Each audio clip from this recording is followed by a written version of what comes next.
नमस्कार. आज आपण ऐकणार आहोत एक खरी गोष्ट. आरोग्य विभागाच्या वतीने सादर होत असलेली ही एक यशोगाथा आहे. एका सामान्य दिवसाची ही गोष्ट आहे, जो एका आरोग्य सेविकेच्या धाडसामुळे आणि तिच्या ज्ञानामुळे एका तरुणाच्या आयुष्यातला सर्वात महत्त्वाचा दिवस ठरला. असं म्हणतात की आयुष्य अगदी सुरळीत चाललेलं असतं आणि मग एका क्षणात सगळंच बदलून जातं.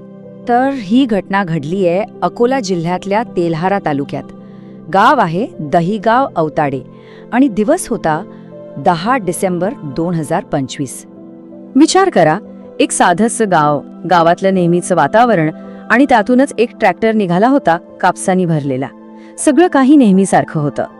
पण म्हणतात ना, नियतीच्या मनात काहीतरी वेगळंच होतं. अचानक त्या शांततेला एका मोठ्या धोक्याने छेद दिला. रस्त्यात आडवी आली एक जिवंत विजेची तार आणि त्या तारेचा स्पर्श झाला ट्रॅक्टरवर काम करणाऱ्या एका 22 वर्षांच्या तरुणाला. अजर मोहम्मद अजर.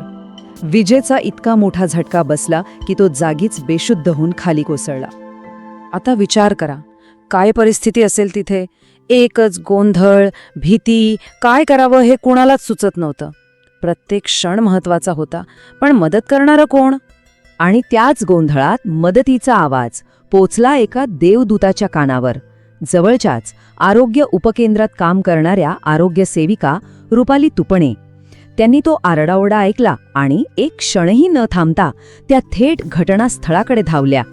तिथे पोचल्यावर त्यांच्या एक गोष्ट लक्षात आली आणि ती खूपच गंभीर होती. लोक मदत तर करत होते, पण त्यांची पद्धत ती पूर्णपणे चुकीची होती. खरं तर त्या चुकीच्या मदतीने अजरचा जीव आणखी धोक्यात येऊ शकला असता. रुपाली यांनी अजिबात वेळ घालवला नाही. त्यांनी लगेचच सूत्र आपल्या हातात घेतली.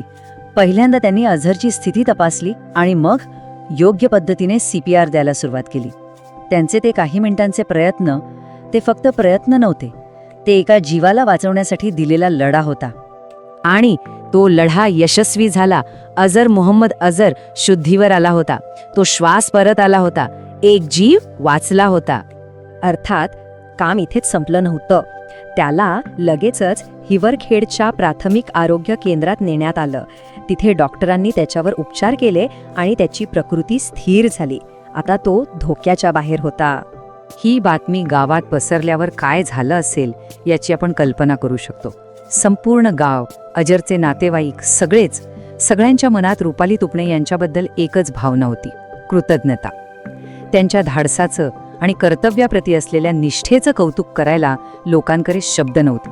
ही गोष्ट फक्त गावापुरती मर्यादित राहिली नाही. जिल्हा आरोग्य अधिकारी डॉक्टर बळीराम गाडवे यांच्यापर्यंत जेव्हा ही माहिती पोचली, तेव्हा त्यांनी रुपाली यांचं विशेष कौतुक केलं. ते म्हणाले, आणि हे खूप महत्त्वाचं आहे, की योग्य प्रशिक्षण आणि वेळेवर दाखवलेली तत्परता किती मोलाची ठरू शकते याचंच हे एक सर्वोत्तम उदाहरण आहे. म्हणजे बघा, ही फक्त एका तरुणाचा जीव वाचवण्याची घटना नाहीये. ही गोष्ट आहे कौशल्याची, कर्तव्याची आणि या गोष्टीची की एक व्यक्ती योग्य वेळी योग्य ज्ञान वापरून किती मोठा फरक घडवू शकते. ही यशोगाथा ऐकल्यावर एक प्रश्न मनात येतोच. आपल्या आयुष्याची दोरी खरंच कोणाच्या हातात असते? नशिबाच्या, की आपल्या समाजात असलेल्या रुपाली तुपणे यांच्यासारख्या प्रशिक्षित आणि कर्तव्यदक्ष लोकांच्या हातात? विचार करण्यासारखी गोष्ट आहे, नाही का? कारण योग्य वेळी उचललेलं एक पाऊल संपूर्ण आयुष्य बदलू शकतं.